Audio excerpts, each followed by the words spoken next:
Syndrome. Anahita Sedaghatfar, criminal defense attorney. You've covered so many of these kinds of cases. Right. Is it true that women will go to such extraordinary lengths just to keep a man in her life?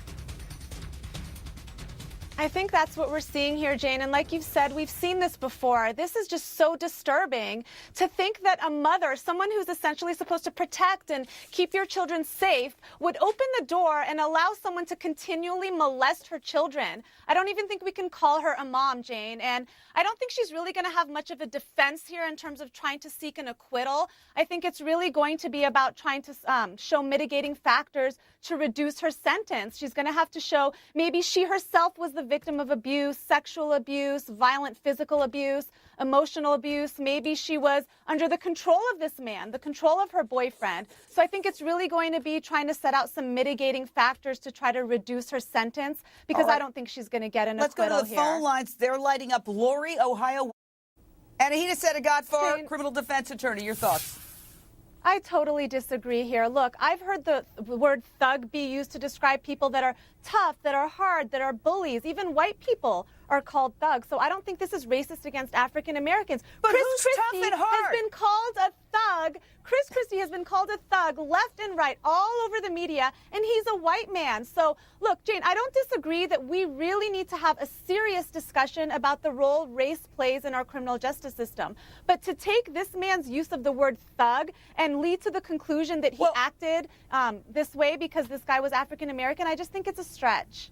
Well, let's go around. And Tanya Young, colors. Anahita Sedaghatfar, the kids in the car had no criminal record.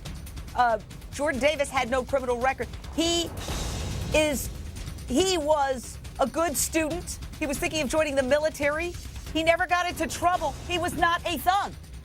I have met both of his parents, and this was That doesn't negate the fact that this could have been self-defense, Jane. And I actually think he has a plausible argument here for self-defense. Hold on, one at a time. One at a time. Here's the thing. Anahita, finish your thought very briefly, then we'll get to Natalie. Right. I don't think that negates the fact that this could be self-defense, Jane. I think he has a plausible argument that it was, because, look, he just needs to convince the jurors that he feared grave bodily injury or death. It doesn't have to be death in Florida, and he has the right to use deadly force to defend himself.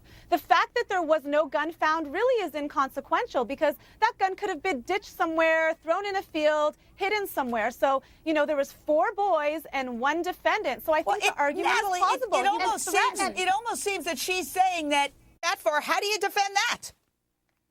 I think you can, Jane. Like I said, it's plausible that he was acting in self-defense. I think it's going to be a more difficult defense than George Zimmerman. I've said all along, couldn't he just drive away?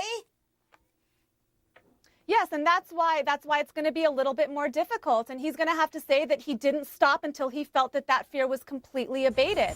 And like I said, it's going to be more difficult, but it's plausible. It's plausible to think that he was scared. Opening statements tomorrow. We will cover